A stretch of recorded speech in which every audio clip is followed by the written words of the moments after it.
நீ மினிஸ்டரா இருந்தேன்னா உள்ள தூக்கி போட்டுருவோம். இல்ல நான் பெயில்ல ஃப்ரீடமா இருக்கணும்னா போஸ்டை நீ வந்து ரிசைன் பண்ணு. இதுதான் உங்களுக்கு இன்ஸ்ட்ரக்ஷன். 35% அமைச்சர்கள் மேல இன்னைக்கு வழக்கு இருக்கு. அப்போ உங்களுடைய பிம்பம் என்னவாகும் மக்கள் கிட்ட? மக்கள் எல்லா நேரத்திலையும் வந்து இதை சகிச்சுக்கிட்டு போயிட மாட்டாங்க இல்லையா? நீங்க எந்த அரசாங்கம் ஆள்றீங்கிறத பத்திலாம் எங்களுக்கு கவலை இல்லை. நீங்க மக்கள் பணத்தை கொள்ளையடிச்சிருந்தீங்கன்னா அதுக்கு பதில் வந்து சொல்லி தான் ஆகணும். அது இந்த மக்கள் பணம்னு வந்ததுக்கு அப்புறம் நீங்க எந்த கவர்மெண்டா இருந்தாலும் யாரா இருந்தாலும் உங்களுக்கு அவப்பேர் வருமாங்கிறதுக்காக இல்லை. நாங்க இன்னைக்கு இருக்கிறது வந்து மக்களுக்காக தான். இங்க வந்து சட்டமும் நீதிமன்றமும் இருக்கிற மாதிரி அங்கேயும் ஒரு பெரிய கொட்டு. ஸோ இப்போ முக்கியமான கேள்வி என்னன்னா, செந்தில் பாலாஜி அவர்களோட அமைச்சர் பதவி பறிபோகுமா இல்லைன்னா வேற ஆப்ஷன்ஸ் இருக்கு அவர்கிட்ட? அதாவது கடந்த சில பல நாட்களா கபில் சிபலும் முகில் ரத்தோகையும் எவ்வளோ பெரிய ப்ரொஃபைல் வக்கீல்கள்னு தெரியும். நம்ம வெளியே கேள்விப்படுறது வந்து பார்த்தீங்கன்னா அவங்க வந்து ஒரு 40 to 50 லட்சம் ரூபாய் சிட்டிங்க்கு வாங்குறாங்கன்றாங்க. அப்போ இன்னைக்கு 1 கோடி ரூபாய் வந்து இந்த 2 பேரும் வந்திருக்காங்கன்னாக்கா அது யார் கொடுக்குற காசு? இதுக்கும் அரசாங்கம் கொடுக்குது. அரசாங்கம் கொடுக்கல, நீங்களும் நானும் சேர்ந்து கொடுக்குறோம்.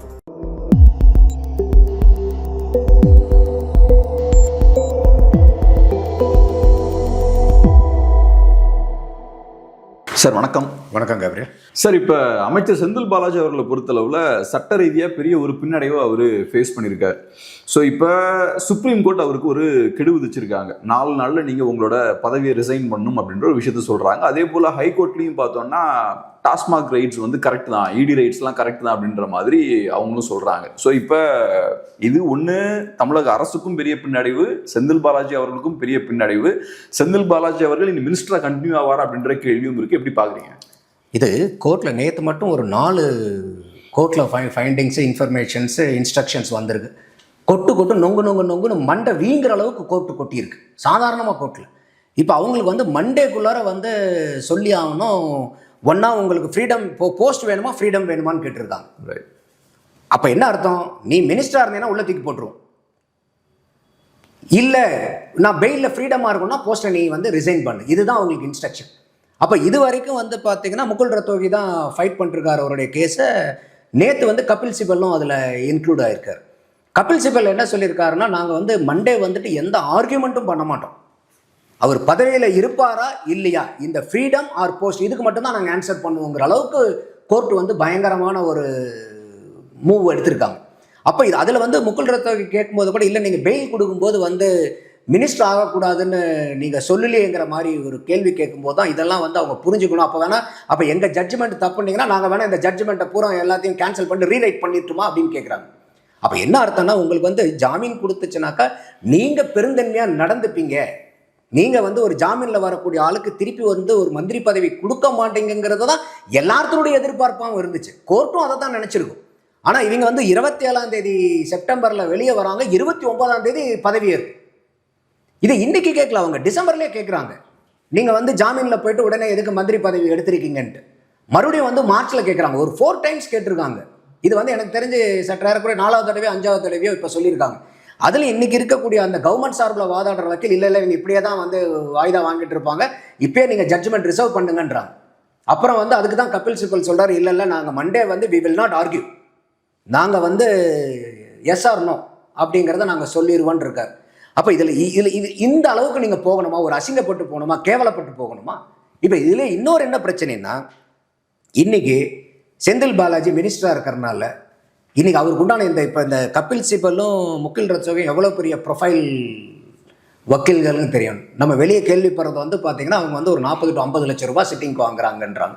அப்போ இன்னைக்கு 1 கோடி ரூபாய் வந்து இந்த 2 பேரும் வந்திருக்காங்கன்னாக்கா அது யார் கொடுக்குற காசு? இதுக்கும் அரசாங்கம் கொடுக்குது. அரசாங்கம் கொடுக்கல, நீங்களும் நானும் சேர்ந்து கொடுக்குறோம். செந்தில் பாலாஜிக்கு இன்னைக்கு இவங்க 2 பேரும் போய் இந்த இவ்வளோ கேவலமான இது கொட்டு வாங்குறதுக்கு நம்ம காசை கொடுக்க வேண்டியதாக இருக்கு. அப்போ இதுக்காகவா மக்கள் வந்து வரி பணத்தை கட்டிட்டு இருக்கோம்? அப்போ எந்த அளவுக்கு வந்து நம்மளுடைய பிரச்சனைகள் இருக்கு பாருங்க. அப்போ இதெல்லாம் வந்து எவ்வளோ பெரிய வந்து ஒரு மோசமான ஒரு நடவடிக்கைகள். டாஸ்மார்க்கில் எக்ஸ்ட்ரா 10 ரூபாவும் கொடுக்கணும். அப்போ இப்போ ஒன்றும் இல்லை, நீங்கள் எடப்பாடி அவர்களே வந்து 2 நாளைக்கு முன்னாடி என்ன குற்றச்சாட்டு வைக்கிறாரு, ஒரு நாளைக்கு வந்து 1.5 கோடி பாட்டில் விற்கிது, பாட்டிலுக்கு 10 ரூபானா ஒரு நாளைக்கு 15 கோடி ரூபாய், மாதத்துக்கு 450 கோடி ரூபாய், வருஷத்துக்கு 5400 கோடி ரூபாய், வெறும் இந்த எக்ஸ்ட்ரா பாட்டிலுக்கு 10 ரூபா விற்கிறதுல 5400 கோடி ரூபாய் வருஷத்துக்கு அடிக்கிறாங்கன்றார். அப்படி கொள்ளையடிக்கிறவங்களுக்கு நம்ம போய் அரசாங்க காசுல போய் அவங்களுக்கு வழக்கு நடத்திட்டு இருக்கணுமா? அப்ப இதெல்லாம் தேவையான செலவுகளா இது? இன்னைக்கு அடிப்படை தேவைகளுக்கு மக்களுக்கு தேவையான செலவுக்கு எத்தனை திட்டங்களுக்கு வந்து காசு இல்லைன்னு ஒதுக்கி நிக்கிறோம் இல்லையா? அப்ப இதுக்கு எங்கிருந்து இது காசு கொடுக்குறீங்க இது? அப்ப இந்த மாதிரி ஊழல் நடத்துக்கிறதுக்கு இப்ப என்னைய பொறுத்த வரைக்கும் வந்து பார்த்தீங்கன்னா இடி வந்தது லேட் டாஸ்மாக்கு. இது டாஸ்மாக்ல குற்றம் நடத்துறங்கிறது யாரும் சொல்லாததா, தெரியாததா? பாட்டில் வாங்குற அத்தனை பேர்த்துக்கும் குடிமக்களுக்கு முன்னாடி அங்கே இருக்கிற கேட்டாவே எல்லாமே சொல்லுவாங்களே. இதெல்லாம் எத்தனை இடத்துல உங்களை மாதிரி மீடியா பீப்புள் எல்லாமே ஆவணப்படுத்திருக்கீங்க இல்லையா? என்ன பாலிசி அங்கே மெயின்டைன் பண்ணுறாங்க? ஸோ அப்போ இது வந்து பெரிய அடி இன்னைக்கு வந்து தமிழ்நாடு கவர்மெண்ட்டுக்கு. அது தமிழ்நாடு கவர்மெண்ட்டுக்கு இல்லாமல் தமிழ்நாடு கவர்மெண்ட் யாரை ரெப்ரசென்ட் பண்ணுறாங்க? உங்களையும் என்னையும் ரெப்ரசென்ட் பண்ணுறாங்க. அப்போ நம்ம ஒவ்வொருத்தருக்குமே வந்து இது வந்து தலையில் கொட்டு விழுந்த மாதிரி தான். சார், முக்கியமான கேள்வி என்னன்னா, இப்போ சுப்ரீம் கோர்ட்டை பொறுத்தளவில் அவங்களோட கோவமே என்னன்னா, இப்போ செந்தில் பாலாஜி அவர்களுக்கு ஜாமீன் வழங்கும் போது அவரு மினிஸ்டரா இல்லை, ஸோ அதனால அவருக்கு ஜாமீன் வழங்குறாங்க. அதுக்கப்புறம் குயிக்கா அவரை மினிஸ்டர் ஆக்குறாங்க. ரெண்டே நாள்ல அவரை மினிஸ்டர் ஆகுறாங்க. நாள் மினிஸ்டர் ஆயிட்டார். ஸோ ஏன் திமுகவுக்கு செந்தில் பாலாஜி அவர்கள் இவ்வளவு அவசியமா இருக்காரு? ஏன் அவரை மினிஸ்டர் ஆக்கியே தீரணும் அப்படின்ற ஒரு முனைப்புல இருக்காங்க? சுப்ரீம் கோர்ட் இவ்வளவு கோவப்படுத்தியும் கண்டிப்பா அவரை மினிஸ்டர் ஆக்கணும் அப்படின்ற அந்த வேகம் ஏன்? எங்களை யாரும் எதுவும் கேட்க முடியாதுங்கிற ஒரு எண்ணம். நாங்கள் வந்து மக்களால் தேர்ந்தெடுக்கப்பட்டோம், ஆட்சியில் இருக்கோம், அதிகாரத்தில் இருக்கோம், நாங்கள் நினைக்கிறத செஞ்சிருவோம் அப்படிங்கிறாங்க. அதோட வந்து இன்னைக்கு திமுக 75 ஆண்டுகால பாரம்பரியமிக்க கட்சி. தமிழ்நாட்டில் 57 ஆண்டுகள் திராவிட ஆட்சினாக்கா இதில் 25 வருஷம் நீங்கள் தான் ஆண்டிருக்கீங்க.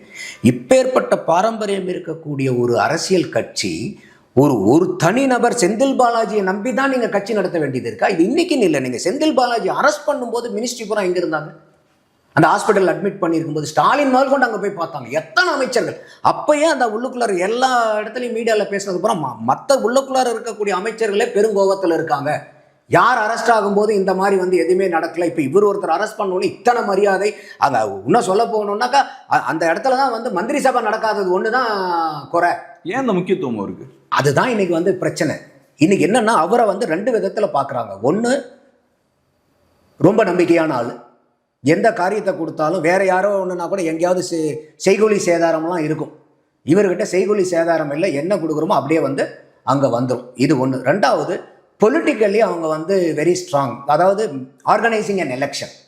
அந்த எலெக்ஷன் கூட இன்னைக்கு தமிழ்நாடு எலெக்ஷன் எதை ட்ரிவனாக இருக்குது? ஐடியாலஜி ட்ரிவனாக இருக்குது. இன்றைக்கி எல்லாமே வந்து மணி ட்ரிவன் பாலிடிக்ஸாக மாறிடுச்சு. இன்றைக்கி என்ன தான் ஆன்டி இன்கம்பன்சி இருந்தாலும் ஏன் வந்து எந்த பிரச்சனையும் எதை பற்றியும் கண்டுக்கிறது இல்லைன்னா, எலெக்ஷன் வந்தால் மக்களுக்கு போய் ஒரு 500 ரூபா 1000 ரூபான்னு காசை கொடுத்தோம்னா அவங்ககிட்ட ஓட்டு வாங்கிடலாம். அப்போ இந்த டைப் ஆஃப் எலெக்ஷனில் வந்து அவர் பயங்கரமான ஸ்ட்ராட்டஜிஸ்ட்ன்றாங்க. அப்போ இந்த காரணத்துக்காக இன்னைக்கு வந்து ஒரு தமிழகத்தில் இருக்கக்கூடிய அரசியல் கட்சிகள் அரசியலில் போய் நடத்தக்கூடிய விதமே மாறிப்போச்சு. அப்போ இன்னைக்கு இருக்கக்கூடிய இந்த கேம் ஆஃப் எலெக்ஷனில் அவர் வந்து ஒண்டர்ஃபுல்லான கிரேட் பிளேயர் அப்படிங்கிறது தான் மக்கள் வந்து பெருவாரியான மக்கள் வந்து அவர் மேலே வைக்கக்கூடிய குற்றச்சாட்டு. அப்போ அந்த மாதிரி இருக்கும்போது இன்னைக்கு திமுகவும் அவங்க கொள்கையிலிருந்து நீர்த்து போய் ரொம்ப விலகி வந்துட்டாங்க. இன்னைக்கு அவங்க கொள்கையெல்லாம் இன்னைக்கு பேசி செலவு. அதனால தான் முன்னாடி கூட சொல்லியிருந்தேன். இப்போ இன்னைக்கு தமிழ்நாட்டில் ஒரு ஹைப்போதெட்டிக்கல் சிச்சுவேஷன், பாரதிய ஜனதா இன்னைக்கு அவுட் ஆஃப் தமிழ்நாடுன்னு வச்சுக்கோங்க. திமுகவுக்கு இன்னைக்கு இங்கே அரசியலே கிடையாது. அவங்க இந்த கடந்த சில பல எலெக்ஷனாக அவங்க பண்ணுற ஒரே எலெக்ஷன் ஸ்ட்ராட்டஜி என்னென்னா, இல்லை வந்து அவங்களுடைய அரசியல் என்னென்னா ஆன்டி பிஜேபி, ஆன்டி மோடி, அவ்வளோதான். ஸோ அதான் சொல்கிறேன், இன்னைக்கு ஒரு ஹைப்போதெட்டிக்கல் சிச்சுவேஷன். இன்னைக்கு பிஜேபி தமிழ்நாட்டில் இல்லை, தமிழ்நாடு அரசியல் இல்லைன்னா திமுக பண்ணுறதுக்கு அரசியல் இல்லை. அந்த அளவுக்கு அவங்க வந்து பாரம்பரியமிக்க கட்சியாக இருந்தவங்க. அவங்க கொள்கை கோட்பாடுகள் எவ்வளோ தூரம் கடைப்பிடித்துட்டு வந்த கட்சி இப்போ சமீப காலமாக அவங்களும் பண்ணக்கூடிய தவறுகள்னால நீத்து போய், ஏன்னா அதை வந்து அடுத்தவங்கிட்ட கேட்க முடியாதுங்கும் போது இவங்க வெறும் ஆன்டி பிஜேபி, ஆன்டி மோடிங்கிறதுலேயே வந்து அலைன் பண்ணி அதை வச்சு தான் இன்னைக்கு கூட்டணி இழுத்து பிடிச்சிருக்காங்க, வேற ஒன்றும் இல்லை. அப்போ அந்த மாதிரி இருக்கும்போது இவர்களுக்கு இன்னைக்கு மறுபடியும் இன்னைக்கு போயிட்டு நாங்கள் வந்து சமூக நீதி, சமத்துவம், பெண்ணுரிமை, மாநில உரிமைனா இன்னைக்கு எல்லாரும் வந்து நகைச்சுவையாக தான் பார்ப்பாங்க. ஸோ இப்போ முக்கியமான கேள்வி என்னன்னா, செந்தில் பாலாஜி அவர்களோட அமைச்சர் பதவி பறிபோகுமா, இல்லைன்னா வேற ஆப்ஷன்ஸ் இருக்கு அவர்கிட்ட? அதாவது கடந்த சில பல நாட்களாக இந்த செந்தில் பாலாஜியினுடைய பிரச்சனை ஆரம்பித்ததுலேருந்து, கவர்னர் வந்து நான் அவங்களுக்கு கொடுக்க மாட்டேன்னு சொன்னதுலேருந்து, அவர் வந்து ஜெயிலில் இருக்கும்போதே ஒரு 6 மாதத்துக்கு மேலே இலாகா இல்லாத அமைச்சராக வச்சுருந்தாங்க. அந்த அளவுக்கு வந்து அவரை வந்து புனிதப்படுத்தி வச்சுருந்தாங்க. வெளியே வந்தபோது கூட அன்றைக்கி அந்த பெயிலில் வெளியே வந்தபோது அதை நீங்கள் வீடியோ கிளிப்பிங்ஸ் பார்த்துருப்பீங்கன்னு நினைக்கிறேன். ஒரு சுதந்திர போராட்ட தியாகி, இன்னைக்கு மகாத்மா காந்தி உயிரோடு இருந்து ஒரு ஜெயிலில் இருந்து வெளியே வந்தால் இந்த தேசம் எப்படி கொண்டாடும், அந்த மாதிரி திமுக காரங்க செந்தில் பாலாஜி வெளியே வந்தது அவ்வளோ கொண்டாட்டம். அந்த ஜெயிலில் இருந்து வெளியே வந்தபோது என்னமோ விடுதலையாகி வந்த மாதிரி பெயிலில் வந்தது. அப்படி இருக்கக்கூடிய சூழ்நிலையில் இன்னைக்கு அவங்க வைக்கக்கூடிய பிரச்சனை என்னன்னா, இன்னைக்கு 2வது நாளே நீங்கள் மினிஸ்டர் ஆகுறீங்க. அப்போ நீங்கள் இந்த அளவுக்கு வந்து நீங்கள் காய் நகரத்தில் வந்து நீங்கள் ஒரு மினிஸ்டராக இருக்கும்போது உங்களால் எப்படி வந்து விட்னஸஸை வந்து நீங்கள் வந்து இது பண்ண முடியாதா? அப்போ அந்த அளவுக்கு கூடவா இல்லை? அதை தான் நீங்கள் சொன்ன மாதிரி நீங்கள் ஒரு மினிஸ்டராக இல்லைங்கிறனால நாங்கள் உங்களுக்கு பெயில் கொடுக்குறோம். நீங்கள் அப்போ நீங்கள் போய் மினிஸ்டர் 2வது நாளே ஆகுவீங்கிறது கோர்ட்டு கூட நினச்சி பார்க்கல. யோசிச்சு பாருங்க, யாருமே நினச்சி பார்க்கல. அப்படி இருக்கும்போது வந்த உடனே 2வது நாள் வந்து அதுக்காக வந்து உதயநிதி ஸ்டாலின் அவர்களுடைய துணை முதல்வர் பதவி ஏற்பு விழாவை கூட நிறுத்தி வச்சிருந்தாங்க. ஏன்னா அதிலிருந்து வெளியே வரும்போது ஸ்டாலின் அவர்கள் சொல்றாரு, நீ தியாகம் பெரியதுங்கிறார். அப்போ தியாகி ஆக்கிட்டார் அவர். அதில் கூட பார்த்தீங்கன்னா அந்த ட்வீட்டில், நாங்கள் கூட விசாலெல்லாம் போனேன், அதை விட நீ வந்து கஷ்டப்பட்டிருக்கின்றார். அப்போ ஸ்டாலின் அவர்கள் தன்னைத்தானே அவரை தாழ்த்திக்கிட்டு செந்தில் பாலாஜியை தியாகியா தூக்கி பிடிக்கிறார். இது என்ன மாதிரி ஒரு சினாரியோ? இது எந்த இடத்துல இன்னைக்கு திமுக இருக்குது? ஆனால் எப்படி மினிஸ்டர் கன்னியூவார்னு நினைக்கிறீங்களா? நீங்கள் இதில் கேள்வி கேட்கும்போது இந்த இந்த இன்சிடென்ட்லாம் வச்சு பார்க்கும்போது கட்டாயமாக இன்னைக்கு அவங்களுக்கு ஒரு ஆப்ஷன் இருந்துச்சுன்னா வச்சு தான் இருப்பாங்க மினிஸ்டர். ஆப்ஷன் இருக்கா? இல்லை. ஏன்னா அதுதான் வந்து பார்த்தீங்கன்னா இன்னைக்கு கபில் சிபலே சொல்லிட்டாரு, மண்டே நாங்கள் ஆர்கியூவே பண்ண மாட்டோம், ஃப்ரீடம் ஆர் போஸ்ட் இதை மட்டும்தான் அப்படின்ட்டு. அப்போ இன்னைக்கு வந்து திமுகவுக்கு வந்து ஒன்றா அவருக்கு திமுக செந்தில் பாலாஜியை பதவி விலக்கி ஆகணும், இல்லை செந்தில் பாலாஜி தானாக ரிசைன் பண்ணி ஆகணும், இல்லை கோர்ட்டு வந்து பார்த்தீங்கன்னா நீ மினிஸ்டராக இருக்கிறனா இருந்துக்கப்பா, நீ வந்து ஜெயிலில் தூக்கி போடு, அதுக்கப்புறம் நீங்கள் முதல்ல மாதிரி இலாக்கா இல்லாத மந்திரியோ இல்லை அங்கே வச்சுக்கிட்டே நீங்கள் கவர்மெண்ட் நடத்துவீங்களோ என்னமோ பண்ணுங்க அப்படிங்கிற இந்த 3 ஆப்ஷன் தான். ஆனால் இதுக்கு மேலே இவ்வளோ மண்டவிங்கிற அளவுக்கு கொட்டு வாங்கினதுக்கப்புறம் அந்த அளவுக்கு திருப்பி போக மாட்டாங்க. செந்தில் பாலாஜியவே ரிசைன் பண்ண சொல்லுவாங்கங்கிறதான் என்னுடைய பார்வை. ஆனால் இப்போ இது பெரிய ஒரு டெல்லி லிக்கர் ஸ்கேம் மாதிரி வெடிக்கக்கூடிய பொட்டன்ஷியல் இங்கே இருக்கா? இருக்குது, அது இல்லாமல் இல்லை. அதனால தான் இப்போ பார்த்தீங்கன்னா இப்போ இன்னொன்று ஹைகோர்ட் இப்போ என்ன சொல்லியிருக்காங்க, இவங்க இதே வந்து சென்ட்ரல் ஸ்டேட் கவர்மெண்ட் வந்து கேஸ் கொண்டு போகிறாங்க. இன்றைக்கி வந்து இடி ரைடு வந்து இப்போ வந்து இங்கே நடக்கும்போது டாஸ்மாக் வந்து அரசாங்கத்தினுடைய நிறுவனம். அப்போ இது வந்து பழைய கேஸ் மூலியமாக இப்போ வந்து நீங்கள் இடி ரைடு பண்ணாலும் எங்கள் அரசாங்கத்துக்கு அவப்பெயராக இருக்குது, அதனால் பண்ணக்கூடாதுன்னு ஒரு கேஸ்.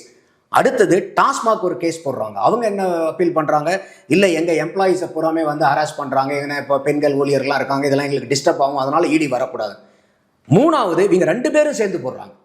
அப்போ அதுக்கு 3 பேர்த்துக்குமே சொல்லிட்டு நீங்கள் எந்த அரசாங்கம் ஆள்றீங்கிறத பற்றிலாம் எங்களுக்கு கவலை இல்லை, நீங்கள் மக்கள் பணத்தை கொள்ளையடிச்சிருந்தீங்கன்னா அதுக்கு பதில் வந்து சொல்லி தான் ஆகணும். அது இந்த மக்கள் பணம்னு வந்ததுக்கப்புறம் நீங்கள் எந்த கவர்மெண்ட்டாக இருந்தானே யாராக இருந்தானே உங்களுக்கு அவப்பேர் வருமாங்கிறதுக்காக இல்லை, நாங்கள் இன்றைக்கி இருக்கிறது வந்து மக்களுக்காக தான். இங்கே வந்து சட்டமும் நீதிமன்றம் இருக்குங்க மாதிரி அங்கேயும் ஒரு பெரிய கொட்டு. அப்போ வந்து இடி வந்து அவங்க ரைட் பண்ணுறதுக்கு முழு அதிகாரம் இருக்குது, அதே மாதிரி முழு முகாந்திரம் இருக்குது. இதில் ஒன்றும் இல்லாமல் சும்மாலாம் அவங்க வந்து பண்ணல அப்படிங்கிற அளவுக்கு சொல்லும்போது இன்றைக்கி வந்து இது வந்து ஒரு பெரிய challenge to the running current government. இது சாதாரணமாக எடுத்துக்க முடியாது. நம்ம இதில் முன்னாடி டாஸ்மாக் பழைய காலத்துலேருந்து இதை தோண்டுவாங்க. அப்போ இதில் வந்து அதிமுக சம்பந்தப்பட்ட பீரியட்ல இருந்தும் பிரச்சனைகள் வரும். சும்மா இதை வந்து நிறுத்த முடியாது இது. அப்போ இது கட்டாயமாக இது வந்து ஒரு பிக்கஸ்ட் செட்பேக். அதனால தான் வந்து இன்னைக்கு கோர்ட்டும் வந்து அதை வந்து டைரக்ஷன் கொடுத்துருக்காங்க. அப்போ இன்னைக்கு நீங்களே சொன்னீங்க, இந்த ஒரு இடிங்கும் போது இதில் வந்து ஒரு ஸ்கேம்னு நடக்கும்போது கட்டாயமாக அதில் வந்து ஒரு பிரச்சனை இல்லாமல் எப்படி இருக்கும்? சார், கடைசி முக்கியமான ஒரு கேள்வி, இப்போ இதோட பொலிட்டிக்கல் இம்ப்ளிகேஷன்ஸ் என்னவா இருக்கும் அப்படின்ற கேள்வியும் இருக்கு. ஏன்னா இப்போ செந்தில் பாலாஜி அவர்களுக்கு திமுக இவ்வளவு தூரத்துக்கு ஃபுல் பேக்கப் கொடுக்குறாங்கன்னா கண்டிப்பாக அவரோட தேவை இருக்கு, கிரவுண்டில் ஏதோ டெலிவர் பண்ணுறாரு, அதனால தான் ஃபுல்லாக அவரை சப்போர்ட் பண்ணுறாங்க. அடுத்த வருஷம் இப்போ அசம்பிளி எலெக்ஷன்ஸும் வரப்போகுது. ஸோ இப்போ செந்தில் பாலாஜி ஒரு சிக்கலில் மாட்டிட்டு இருக்காரு. இது திமுகவை எப்படி அஃபெக்ட் பண்ணும், எலெக்ஷன்ஸ் எப்படி இம்பாக்ட் பண்ணும் திமுக பாயிண்ட் ஆஃப் வியூல இருந்து? இல்லை, இது ரொம்பவே டிஸ்டர்பிங் ஸ்டேட்டஸ் ஃபார் டிஎம்கே. என்ன காரணம்னா, இப்போ செந்தில் பாலாஜி மட்டும் இல்லை, நேற்று வந்து கோர்ட்டில் வந்து ஆனந்த் வெங்கடேஷ் கேள்வி கேட்டிருக்காரு, பொன்முடி மேலே நீங்கள் என்ன ஆக்ஷன் எடுத்தீங்கன்னு கேட்டிருக்காரு. அவர் வந்து பெண்களை அவமானப்படுத்தியிருக்காரு, சைவம் வைணவம் சமயத்தை வந்து அவமானப்படுத்தியிருக்காரு, நீங்கள் என்ன ஆக்ஷன் எடுத்திருக்கீங்கன்னு கேட்கும்போது, இல்லை நாங்கள் வந்து நம்மளுடைய மதுரை ஹைகோர்ட்டில் வந்து இதை கேட்டு அதில் முகாந்திரம் இல்லைன்ட்டு அது இது பண்ணியாச்சு, டிஸ்பென்ஸ் பண்ணியாச்சுங்கும்போது அவர் வந்து இது இல்லை இதை வந்து நீங்கள் துரிதமாக இதை நடவடிக்கை எடுத்து இதை வந்து ஹைகோர்ட்டினுடைய சீஃப் ஜஸ்டிஸ்க்கு முன்னாடி இதை வந்து நீங்கள் சப்மிட் பண்ணணுன்னு அது ஒரு ஆர்டர் போட்டிருக்காரு பொன்முடி மேலே. அடுத்தது வந்து பார்த்தீங்கன்னா இன்றைக்கி நேரு அவங்களுடைய சைடில் பூராமே இடி ரைட்லாம் நடந்ததை பார்த்துருப்பீங்க. அதில் என்னென்ன டாக்குமெண்ட்ஸ் இருந்ததுங்கிறது இன்றைக்கி வரைக்கும் நமக்கு தெரியல. ஏற்கனவே ஆனந்த் வெங்கடேஷ் இவரே வந்து பார்த்தீங்கன்னாக்கா இன்றைக்கி ஃபினான்ஸ் மினிஸ்டராக இருக்கக்கூடிய தங்கம் தென்னரசு, அதே மாதிரி KKSSR அவங்கள வந்து ரிலீவ் பண்ணுறாங்க. என்னென்னா அவங்க வந்து முதல்ல ஏடிஎம்கே வந்து அவங்க மேலே வழக்கு போடுது, டிவிஎஸ்சி தான் போடுறாங்க. சொத்து குவிப்பு வழக்கில். அதுக்கப்புறம் வந்து பார்த்தீங்கன்னா அவங்க வந்து அப்போல்லாம் வழக்குக்கு வந்து கோஆப்ரேட்டே பண்ணல, வாய்தானே போயிட்டுருக்கு. அடுத்தது வந்து டிஎம்கே கவர்மெண்ட் வந்ததுக்கப்புறம் இவங்களாம் முன் வந்து நாங்கள் வந்து இந்த கோர்ட்டுக்கு வந்து நாங்கள் ஒத்துழைக்கிறோன்னு சொல்லிட்டு அவசரமாக முடிஞ்சு டிவிஎஸ்சி வந்து பார்த்தீங்கன்னா அவங்க அப்பீல் பண்ணி கோர்ட்டு விடுதலை பண்ணுது. அப்பயும் இதே ஆனந்த் வெங்கடேஷன் தான் சம்திங் இஸ் ராட்டிங்ன்றார். அவருடைய ஜட்ஜ்மெண்ட்ல கமெண்ட் பண்ண ஏதோ அழுகன நாத்தம் அடிக்குதுங்கிறார். சொல்லி இல்லை இது வந்து அந்த ஊர் பேர் கூட எனக்கு மறந்துருச்சு, அந்த கோர்ட்டில் நீங்கள் தினசரி இதை விசாரிக்கணும் நீங்கள் அப்படின்னு சொல்லிட்டு அவங்களே சுமமோட்டோவாக எடுத்துக்கிறாங்க. அடுத்தது இன்னைக்கு வந்து பார்த்தீங்கன்னா துரைமுருகன் அவர்கள் எடுத்துக்கங்க. அவர் வந்து 1996 2001 வரைக்கும் இருந்த அந்த கேஸில் சொத்து குவிப்பு வழக்கில் அதே மாதிரி வந்து அன்னைக்கு இருந்த அதிமுக வந்து வழக்கு தொடுக்குது. அதுக்கப்புறம் 2007 வந்து திமுக ஆட்சி இருக்கிற டைமில் அவரை வந்து ரிலீஸ் பண்ணிடுறாங்க. இப்போ திருப்பி அதையும் வந்து பார்த்தீங்கன்னா திருப்பி அதிமுக வந்ததுக்கப்புறம் 2016 நினைக்கிறேன், அப்போ வந்து திருப்பி டிவிஎஸ்சி வந்து ஒரு மறு ஆய்வு மனு போடுது, அவங்கள வந்து திருப்பி இன்வெஸ்டிகேட் பண்ணணுன்ட்டு. அன்னைக்கு போட்டது இன்னைக்கு வரைக்கும் 8 வருஷமா அப்படியே இருந்துச்சு. இப்போ திருப்பி ஹைகோர்ட் வந்து என்ன சொல்லியிருக்காங்க, அந்த கோர்ட்டை வந்து விசாரிக்கணும், நீங்கள் துரிதமாக விசாரிச்சு இந்த டிஸ்ப்ரொபோர்ஷனேட் அசட் கேஸை 6 மாசத்துக்குள்ள ஜட்ஜ்மெண்ட் வரணும்னு இருக்காங்க. நல்லா யோசிச்சு பாருங்க, 6 மாசத்துக்குள்ள ஜட்ஜ்மெண்ட் வரணும். அப்போ இந்த எலெக்ஷனுக்கு முன்னாடியே இந்த இவருடைய துரைமுருகன் அவர்களுடைய ஜட்ஜ்மெண்ட் வந்துடும். துரைமுருகன்கிற ஒரு யார் இன்னைக்கு செகண்ட் பர்சன் இன் டிஎம்கே. அப்போ அதே மாதிரி ஏற்கனவே வந்து ஒரு 11 திமுக அமைச்சர்கள் மேலே வழக்குகள் எல்லாம் நிலுவையில் இருக்கு. அப்போ இந்த மாதிரி இருக்கும்போது 35 அமைச்சர்களை வந்து 11 அமைச்சர்கள் அதுக்கப்புறம் செந்தில் பாலாஜி சேர்த்துங்க 12 பேர். இன்னைக்கு 12 திமுக அமைச்சர்கள் மேலே ஆல்மோஸ்ட் உங்களுக்கு எத்தனை சதவீதம், 35% அமைச்சர்கள் மேலே இன்னைக்கு வழக்கு இருக்கு. அப்போ உங்களுடைய பிம்பம் என்னவாகும் மக்கள் கிட்ட? மக்கள் எல்லா நேரத்துலையும் வந்து இதை சகிச்சுக்கிட்டு போயிட மாட்டாங்க இல்லையா? அப்போ இன்னைக்கு வந்து ஆன்டி இன்கம்பன்சி அந்த அளவுக்கு ஜாஸ்தியாக இருக்கு. ஒரு ஆன்டி இன்கம்பன்சி இல்லாமல் தமிழ்நாட்டில் இன்னைக்கு பாலாரும் தேனாரும் ஓடி மக்கள் பூரா சந்தோஷத்தில் திக்குமுக்காடி போயிருந்தாங்கன்னா கூட அட பரவாயில்ல, இப்போ என்னவோ இருந்துட்டு போகுது, நமக்கு என்ன, நம்ம நல்லா தானே வாழ்க்கை ஓடிட்டு இருக்குன்னு கூட ஒரு ஓட்டு போடுறதுக்கு வாய்ப்பு இருக்கு. ஆனால் இன்னைக்கு நிலைமை அப்படியா இருக்கு தமிழ்நாட்டில். அப்போ கட்டாயமாக இது அது இல்லாமல் இன்னைக்கு அதிமுக பாரதிய ஜனதா கூட்டணி ஒரு பக்கம் ஸ்ட்ராங்காக இருக்கு.